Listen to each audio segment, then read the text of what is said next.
ഓം സദാശിവസമാരംഭാം ശങ്കരാചാര്യമധ്യമാം അസ്മദാചാര്യപര്യന്താം വന്ദേ ഗുരുപരമ്പരാം. എല്ലാവർക്കും വിനീതമായ നമസ്കാരം. നാരായണീയത്തിലെ 90-ാം ദശകം പഠിക്കാം.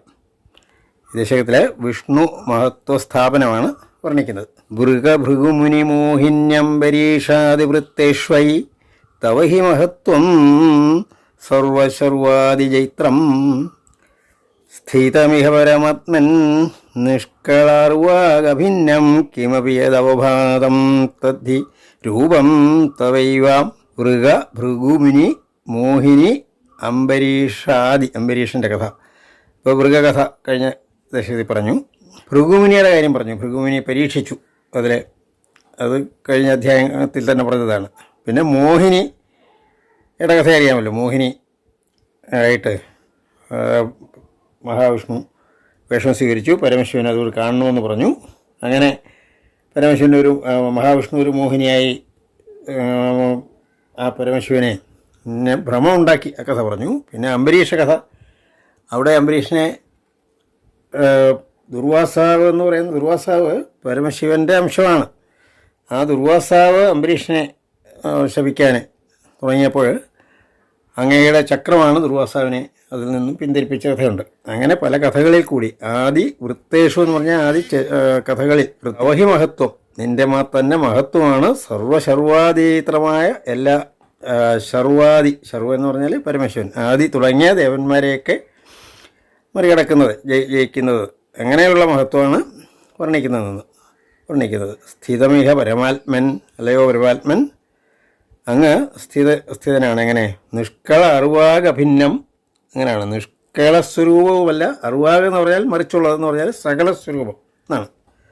അങ്ങേ പലപ്പോഴും സകല സ്വരൂപനായും നിർക്കള സ്വരൂപനായും നിഷ്കള സ്വരൂപനായും അഭിന്നം, ഈ രണ്ടിൽ നിന്നും ഭിന്നനായിട്ട് അല്ലെങ്കിൽ രണ്ടും ഒരേപോലെ സാധിക്കുന്ന രൂപമായിട്ട് സ്ഥിതി ചെയ്യുന്ന അങ്ങേ കിമപിയതവഭാതം, അങ്ങനെ യാതൊരു പ്രകാരമാണോ അങ്ങനെ അവഭാതമാണ് പ്രകാശിക്കുന്നത്. തദ്രൂപം തവൈവ, തദ്രൂപം അങ്ങനെയുള്ള രൂപം, ഹി എന്ന് പറഞ്ഞാൽ നിശ്ചയമായും തവയേവ അങ്ങയുടെ തന്നെയാണ്. ആ നിഷ്കള സ്വരൂപമായിട്ടും സകല സ്വരൂപമായിട്ടും വർണ്ണിക്കാൻ സാധിക്കുന്ന രൂപം എന്നുള്ളത്. അതിന് കാരണം പരമശിവനാണെങ്കിൽ തമോ ഗുണത്തിൻ്റെ പ്രാധാന്യം കൂടും, ബ്രഹ്മദേവനാണെങ്കിൽ രജോ ഗുണത്തിൻ്റെ പ്രാധാന്യം കൂടും, ഭഗവാന് സത്വഗുണപ്രധാനാണ്. ഈശ്വരൻ ആണെങ്കിൽ നിഷ്കള ബ്രഹ്മത്തെക്കുറിച്ച് പറയുന്നത് അവിടെ സത്വരൂപം മാത്രമേ ഉള്ളൂ, സത്വഗുണം മാത്രമേ ഉള്ളൂ എന്നാണ്. അതുകൊണ്ടുള്ള ഒരു അഭിന്നതയാണ് അവിടെ വരുന്നത് എന്നർത്ഥം. അങ്ങനെ പറയുന്ന രൂപം നീ തന്നെയാണ് എന്നാണ് ഇവിടെ പറയുന്നത്. മൂർത്തിത്രയേശ്വര സദാശിവ പഞ്ചകം യത് പ്രാഹു പരാത്മവപുരേവ സദാശിവോസ്മിൻ തത്രേശ്വരസ്തു സ വിഗുണ്ഠപദസ്ത്വമേവ ത്രിത്വം പുനർഭജസി സത്യപദേ ത്രിഭാഗേ. മൂർത്തിത്രയം എന്ന് പറഞ്ഞാൽ ബ്രഹ്മ വിഷ്ണു മഹേശ്വരന്മാരെ, പിന്നെ ഈശ്വരൻ സദാശിവൻ, അങ്ങനെ പഞ്ചകം. അത് ശിവപഞ്ചകം എന്ന കൃതിയുണ്ട്. ശിവപഞ്ചകം എന്ന സങ്കല്പമുണ്ടല്ലോ. അവിടെ സദാശിവൻ, ഈശ്വരൻ, പിന്നെ ബ്രഹ്മ വിഷ്ണു മഹേശ്വരന്മാർ, ഇങ്ങനെയാണ് 5 പറയുന്നത്. അവിടെ ശിവപരമായിട്ടുള്ള ഒരു വർണ്ണനയാണ് അവിടെ ഉള്ളത്. അവിടെ പക്ഷേ യാതൊന്നാണോ പ്രാഹുഹു പരാത്മവപുഹു ഏവ അസ്മിൻ, ഇതിൽ ആ ശിവപഞ്ചകത്തിൽ സദാശിവൻ എന്ന് പറയുന്നത് പരമാത്മസ്വരൂപം തന്നെയാണ്. പരമാത്മവപുഹു സദാശിവൻ. ഈശ്വരൻ എന്ന് പറയുന്നത് വൈകുണ്ഠവും സദാശിവൻ പരമാത്മസ്വരൂപവുമാണ് എന്നാണ് ഇപ്പോൾ ഇവിടെ പറയുന്നത്. തത്ര, അവിടെ ഈശ്വരസ്തു സവിഗുണ്ഠപദത്വമേപദസ്ത്വമേവ, ഈശ്വരൻ എന്ന് പറയുന്നത് വിഗുണ്ഠപദം വൈകുണ്ഠവുമാണ്, അത് നീ തന്നെയാണ്. ത്രിത്വം പുനർഭജസി സത്യപദേ ത്രിഭാഗേ, സത്യലോകമുണ്ട്, അവിടെ ബ്രഹ്മാവിഷ്ണു മഹേശ്വരന്മാർ സ്ഥിതി ചെയ്യുന്നു എന്നാണ്. അതിനപ്പുറത്ത് ഈശ്വരൻ എന്ന് പറയുന്നിടത്ത് വൈകുണ്ഠപദമാണ്, അവിടെ മഹാവിഷ്ണുവിൻ്റെ സ്ഥലമാണ്. അതിനപ്പുറത്താണ് സദാശിവ ആ പരബ്രഹ്മസ്വരൂപം, പരാത്മവപുസ് എന്നാണ് സങ്കല്പം എന്നാണ് പറയുന്നത്. ഇത് തന്നെ ഇപ്പോൾ ശിവപഞ്ചകത്തിൽ ഇത് പരമശിവൻ്റെ പ്രാധാന്യമായിട്ടും പറയുന്നുണ്ട്. പക്ഷേ ഇവിടെ ഭട്ടതിരി പറയുന്നത് ഇങ്ങനെയാണ്: ബ്രഹ്മാവിഷ്ണു മഹേശ്വരന്മാർ സത്യലോകത്തിലും അതിനപ്പുറത്തുള്ള ഈശ്വരപദം അതിൽ പറയുന്നത് വൈകുണ്ഠവും അങ്ങയുടെ പദവും, അതിനപ്പുറത്തെ സദാശിവ എന്ന് പറയുന്നത് ആത്മസ്വരൂപവുമാണ് എന്നാണ്. തത്രാപി സാത്വികതനും തവ വിഷ്ണുമാഹുർധാതു സത്വവിരളോ രജസൈവ പൂർണ്ണ സത്വോത്കടത്വോ വിജസ്തി തമോ വികാരചേഷ്ടാധികഞ്ച തവ ശങ്കരനാം നിമൂർത്തവും. ഈ മൂന്ന് സ്വരൂപവും ഒരേ ശക്തി സ്വരൂപം, ഒരേ പരമാത്മസ്വരൂപമാണെന്ന് പറയുമ്പോഴും ഇവിടെ പറയുന്നത് തത്രാപി അവിടെയും സത്വഗുണം കൂടുതലുള്ള ശരീരത്തോടു കൂടിയ നിന്നെ, ആ ശരീരത്തെ, ആ രൂപത്തെ വിഷ്ണു എന്ന് ആഹു എന്ന് പറയുന്നു. ധാതാവ് ബ്രഹ്മാവാകട്ടെ സത്വവിരളൻ, ഗുണം കുറഞ്ഞും, രജസൈവ പൂർണ്ണ, രജോ ഗുണം പൂർണ്ണമായിട്ടുള്ളവനാണ്, കൂടിയവനുമാണ്. ഇനിയും പരമശിവനാണെങ്കിൽ സത്വോത്കടത്വമപി, സത്വഗുണം തന്നെ അതിൻ്റെ അധികവും ഉണ്ട്, പക്ഷേ തമോവികാര ചേഷ്ടാധികവും ഉണ്ട്. തമോവികാരത്തിൻ്റെ പ്രവൃത്തി കൂടുതലുണ്ട് പരമശിവൻ്റെ. അപ്പോൾ ശങ്കരനാം നിമൂർത്തു, ശങ്കരൻ എന്ന സ്വരൂപത്തിൽ അങ്ങനെ ആണ് ഈ ത്രിഗുണങ്ങളുടെ ഭാവം എന്നർത്ഥം. അടുത്ത പദ്യം: തം ച ത്രിമൂർത്യധിഗതം പരപൂരുഷം ത്വാം സർവാത്മനാപി ഖലു സർവമയത്വഹേതോഃ ശംസന്ത്യുപാസനവിധൗ തദപി സ്വതസ്തു ത്വദ്രൂപമിത്യതിദൃഢം ബഹുന പ്രമാണം. തം ച ത്രിമൂർത്യധിഗതം, ത്രിമൂർത്തികൾക്കും അപ്പുറത്ത് നിൽക്കുന്ന ആ ഈശ്വരൻ, പരമേശ്വരൻ എന്നുള്ള ആ പരപൂരുഷൻ, ആ പരമമായ പുരുഷൻ ആയ നിന്നെ ഈ ശിവപര ചിന്തയുള്ളവരെ പുരാണങ്ങളിൽ മറ്റ് സർവാത്മന, സർവൻ എന്നുള്ള രീതിയിൽ കരു സർവമയത്വഹേതോഹോ, അത് എന്തിനു വേണ്ടിയാണെന്നാണ് ഇനി പറയുന്നത്. അങ്ങനെ എന്തിനു പറയുന്നു? ശംസന്തി ഉപാസന വിധവും സർവമയത്വഹേതോഹോ, സർവവും ഒരേ ശക്തിയാണ് എന്നുള്ള കാരണം കൊണ്ടാണ്, ഉപാസന വിധിയിലാണ് ഇങ്ങനെ പലതായിട്ട് പറയുന്നത്. തദപി സ്വതസ്തു, അതും ത്വദ്രൂപം, അത് സ്വതഃ, അത് നിശ്ചയമായും ത്വദ്രൂപം നിൻ്റെ തന്നെ രൂപമാണ്. ഇത് അതിദൃഢം, അത് തീർച്ചയാണ്. ബഹുന പ്രമാണം, ഇതിന് വളരെ പ്രമാണവും ഉണ്ട്. അത് ഈ ശിവപഞ്ചകത്തിലും മറ്റും പറയുന്ന ആ ഈശ്വരൻ, സദാശിവൻ എന്നുള്ള രൂപം ശിവൻ്റെ തന്നെ രൂപമാണെന്ന് ശിവ പര ചിന്തകളിലുണ്ട്. അത് പക്ഷേ അങ്ങയുടെ തന്നെ, അങ്ങയാണതിൻ്റെ സ്വരൂപമെന്നും സർവമയത്വഹേതോഹോ, ഇത് എല്ലാം ഒന്ന് തന്നെയായാൽ അങ്ങ് തന്നെയാണെന്ന് അതിന് പ്രമാണമുണ്ട്. ഇനി അതിനെ കൂടുതൽ വിശദീകരിക്കുകയാണ്. ശ്രീശങ്കരോപി ഭഗവാൻ സകലേഷു താവത്വാമേവ മാനേതി യോ നഹി പക്ഷപാതി ത്വന്നിഷ്ഠമേവ സഹി നാമസഹസ്രകാദിവ്യാഖ്യത് ഭവസ്തുതിപരഞ്ച ഗതിം ഗതോഭൂത്.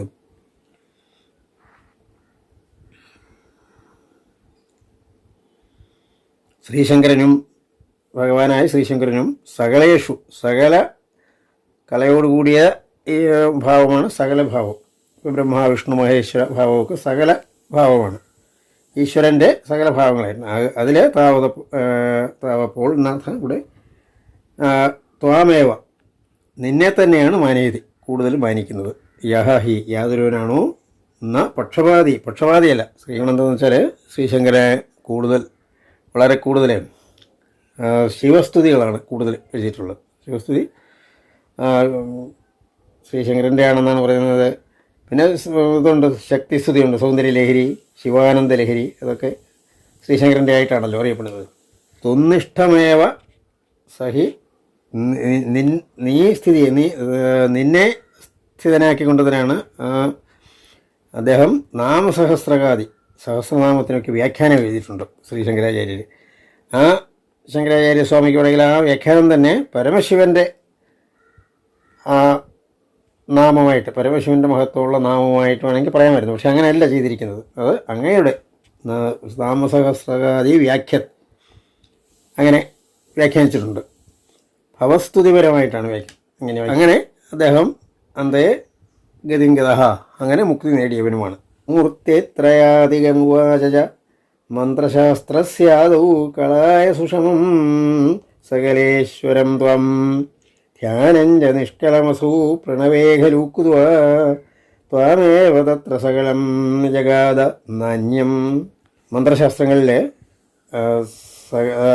സകലേശ്വരൻ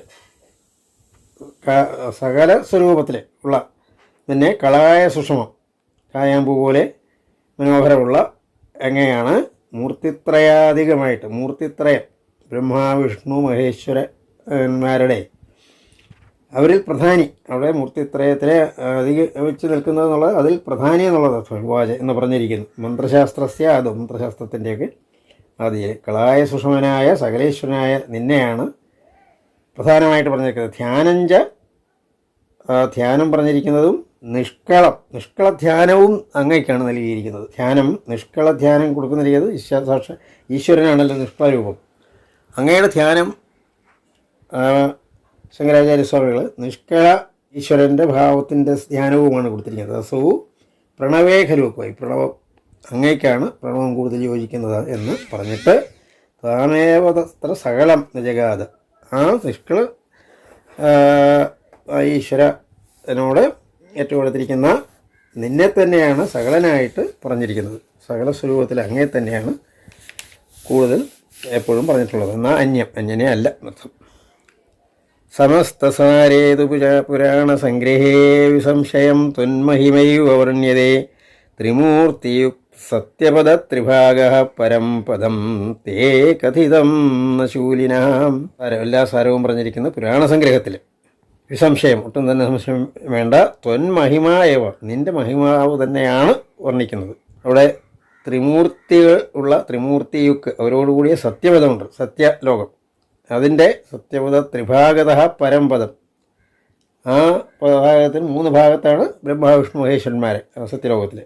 അവിടെ അതിന് പരംപദം അതിന് അപ്പുറത്തുള്ളതാണ് വൈകുണ്ഠം എന്ന് കഥിതം പറഞ്ഞിട്ടുണ്ട്. എന്നാൽ ശൂലിനഹ അതിനപ്പുറത്തൊരു ലോകം ഉണ്ട് എന്ന് പറയുന്നത് അങ്ങയുടെ മാത്രമാണ്.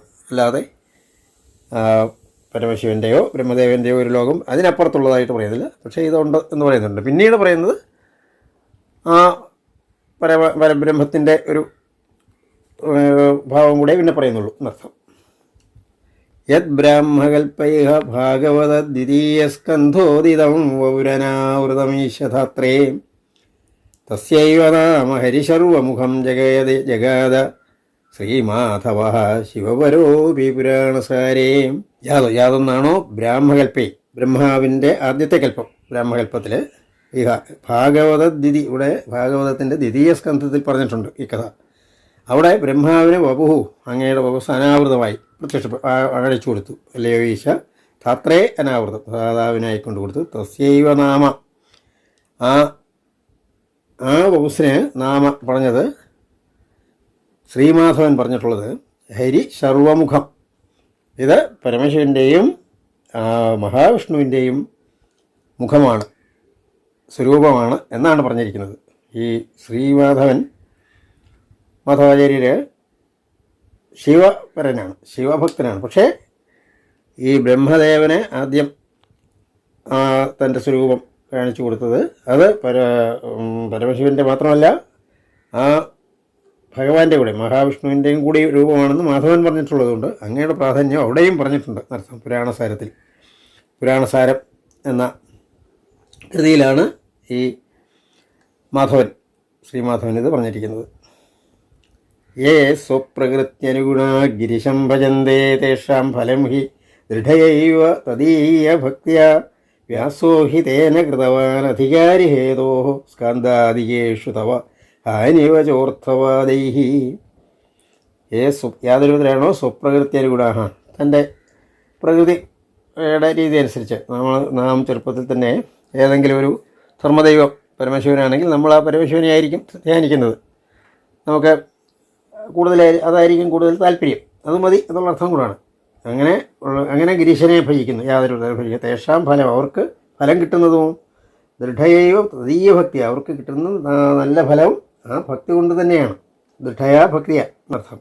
വ്യാസോഹി വ്യാസനെ ഏന കൃതവാൻ അതിനാൽ തന്നെയാണ് ചെയ്തിട്ടുള്ളത്. അധികാരി ഭേദോഹോ അധികാരി എന്ന് പറഞ്ഞാൽ ഓരോരുത്തർക്കും യോജിച്ചത് എന്നുണ്ട്. നാം ഉദാഹരണമായിട്ട് ദേവിയുടെ ക്ഷേത്രത്തിലൊക്കെ പൂജ കഴിക്കുന്നവർ, അല്ലെങ്കിൽ അവിടെ ദിവസവും പോകുന്നവർ, അവർക്കൊക്കെ ദേവി ആണ് ഏറ്റവും മുക്തി തരുന്ന ദേവത. അപ്പോൾ വ്യാസനും പറഞ്ഞിട്ടുണ്ട്, അധികാരി ഹേതോഹ എന്ന് പറഞ്ഞാൽ ഓരോരുത്തർക്ക് യോജിച്ച എന്നുള്ളതാണ്. അതിന് കാരണമായിട്ട് അങ്ങനെ സ്കാന്ദ ആദി പുരാണങ്ങളിൽ തവ ഹാനിവചോ അവിടെ പറയുന്നുണ്ട്, വേണ്ട മഹാവിഷ്ണുവിനെ സ്തുതിക്കേണ്ട, ദേവിയെ തന്നെ സ്തുതിച്ചാൽ മതി, അല്ലെങ്കിൽ പരമേശ്വരെ സ്തുതിച്ചാൽ മതി എന്ന് അദ്ദേഹം ഇപ്പോൾ വേദവ്യാസൻ തന്നെ പറയുന്നുണ്ട്. അത് തവഹാനിയോജ എന്ന് പറഞ്ഞാൽ അങ്ങേ നിർബന്ധമില്ല എന്നുള്ള നിലയിലുള്ള വാക്കുകൾ അർത്ഥവാദേഹി, അത് അർത്ഥവാദമാണ്. അതിന് അർത്ഥവാദം എന്നൊരു ശാസ്ത്രം തന്നെയുണ്ട്. നമ്മളൊരു ഒരു മഹത്വം പറയുമ്പോൾ അതിൻ്റെ കൂടെ വേറൊരു മഹത്വം പറയണ്ട, അത് വേണമെന്നില്ല എന്ന് പറയുന്നതാണ് എപ്പോഴും നല്ലത്. അപ്പോൾ അതുകൂടിയാകാം എന്ന് പറയുന്നതല്ല, അതിനേക്കാളും നല്ലത് നിങ്ങളെന്താണോ ഉപാസിക്കുന്നത് അതിൽ ഉപാസിക്കുക എന്ന് പറയാമല്ലോ. ഏതെങ്കിലും ഒന്നിൽ ഉറച്ചു നിൽക്കാം എന്ന് പറയുന്നത് വേദവ്യാസം തന്നെ അത് സമ്മതിച്ചിട്ടുള്ളതാണ് എന്നാണ് പറഞ്ഞത്. ഭൂതാർത്ഥകീർത്തിരനുവാദ വിരുദ്ധവാദൗ ത്രേധാർത്ഥവാദഗതയ ഖലു രോചനാർത്ഥ സ്കാന്ദാദികേഷു ബഹവോത്ര വിരുദ്ധവാദസ്തുത്താമസത്വ പരിഭൂത്യുപശിക്ഷണാദ്യാഹ. ഭൂതാർത്ഥ അത് ഈ മുമ്പേ പറഞ്ഞ അർത്ഥവാദത്തിന് 3 രീതിയിലുണ്ട്. ഭൂതാർത്ഥ കീർത്തിയുണ്ട്, അനുവാദമുണ്ട്, വിരുദ്ധവാദമുണ്ട്. അത് ഒന്ന് സത്യമായത് കീർത്തിക്കുക, പിന്നെ വിരുദ്ധമായ ഗുണം ഇല്ലെങ്കിലും ഉണ്ടെന്ന് കാണിക്കുക, പിന്നെ ഉള്ളതിനെ വിപരീതം പറയുക. അങ്ങനെ 3 രീതിയിലാണ് വിരുദ്ധവാദം. ത്രേതാർത്ഥ, ഇങ്ങനെ 3 രീതിയിലാണ് അർത്ഥവാദഗതികൾ. ഇത് രോചനാർത്ഥാഹ, ഇത് കാര്യങ്ങൾ വ്യക്തമാക്കാൻ വേണ്ടി പറയുന്നതാണ്. അത് പലപ്പോഴും ഒരു കാര്യം സമർത്ഥിക്കണമെങ്കിൽ അങ്ങനെ അല്ലാത്തൊരു കാര്യം പറഞ്ഞിട്ട് വേണം സമർത്ഥിക്കാൻ. അങ്ങനെ ചിലപ്പോൾ വേണ്ടി വരും. നമുക്ക് അറിയാവുന്ന കാര്യം പറഞ്ഞിട്ട് വേണം നമുക്ക് മനസ്സിലാക്കാൻ കൂടുതലുള്ള കാര്യങ്ങളിലേക്ക് പോകുന്നത്. ശാസ്ത്രത്തിലും അങ്ങനെ ഉണ്ട്. പക്ഷേ അത് നമ്മൾ പിന്നെ ഉപേക്ഷിക്കണം എന്നൊക്കെയാണ്. ഇവിടെ 3 രീതിയിലാണ് അർത്ഥവാദം. അത് രോചനാർത്ഥാഹ, അത് കൂടുതൽ കാര്യങ്ങൾ വ്യക്തമാക്കാൻ വേണ്ടിയാണ്. സ്കാന്ദാദികേഷു, സ്കാന്ദാദി പുരാണങ്ങളിൽ ബഹവഹ അത്ര വിരുദ്ധവാദാഹ, ഈ രീതിയിലുള്ള വിരുദ്ധവാദം, അങ്ങനെക്കുറിച്ചുള്ള വിരുദ്ധവാദം അത് കൂടുതലുണ്ട്. ത്വത്താമസത്വരിഭൂത്യുപശിക്ഷണാദ്യാഹ, അത് അവിടെ പറയുന്നുണ്ട്. ഭഗവാന് പോലും താമസത്വം, ആ താമസ ഗുണത്തിൻ്റെ ആധിക്യം ചിലപ്പോൾ അത് ഉപശിക്ഷണാദ്യാഹ, അത് അങ്ങനെ പറയുന്ന ആ രീതിയിൽ ഉപശിക്ഷണം എന്ന് പറഞ്ഞാൽ കാര്യങ്ങൾ ആക്കാൻ വേണ്ടി ചെയ്യുന്ന കാര്യങ്ങൾ കാണാം. പക്ഷേ അതിനെ നമ്മൾ അർത്ഥവാദങ്ങളുടെ കൂട്ടത്തിൽ കണക്കാക്കിയാൽ മതി, അല്ലാതെ അത് സത്യമാണെന്ന് കണക്കാക്കേണ്ട എന്നാണ്.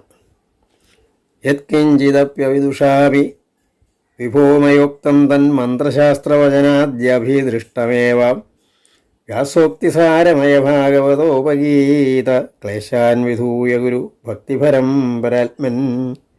യത്കിഞ്ചിൽ, യാതൊന്നാണോ കുറച്ച് എങ്കിലും, അവിദുഷമയ എന്നാണ്, ഒരു വിദ്വാനല്ലാത്ത എന്നാൽ ഉക്തം അല്ലെങ്കിൽ ഇവിടെ പറഞ്ഞത്. തത് മന്ത്രശാസ്ത്രവചനാദ്യഭിദൃഷ്ടം, മന്ത്രശാസ്ത്രവചനങ്ങളിൽ ആദികളിൽ കണ്ടതുകൊണ്ടാണ് ഞാൻ പറഞ്ഞത്. അല്ലാതെ എനിക്ക് ഞാനൊരു പണ്ഡിതനാണ് അതിൽ കണ്ടത് ഞാൻ അതുപോലെ പറഞ്ഞു എന്നുള്ളതേ ഉള്ളൂ അർത്ഥം. അത് കണ്ടത് തന്നെയാണ്. വ്യാസോക്തിസാരമായ, വ്യാസൻ്റെ ഉക്തിസാരം, എല്ലാ കാര്യങ്ങളും പറഞ്ഞിട്ടുള്ള സാരമായ ഭാഗവതത്തിൽ, ആ ഭാഗവതത്തിലെ ഉപഗീത, അവിടെ പുകഴ്ത്തപ്പെടുന്നവനായ അല്ലയോ ഒരു ഗുരുവായൂരപ്പ എന്നാണ്. ക്ലേശാൻ വിധൂയ, എല്ലാ ക്ലേശങ്ങളെയും ഇല്ലാതാക്കിയിട്ട് ഗുരു ഭക്തിഭരം, എന്നെ ഭക്തിഭരൻ ആക്കിയിട്ട്, എന്നെ ഒരു ഒരു ഉത്തമ ഭക്തനാക്കി ഗുരു ചെയ്താലും അല്ലയോ പരമാത്മാവി. സർവത്ര ഗോവിന്ദനാമ സങ്കീർത്തനം. ഗോവിന്ദ ഗോവിന്ദ.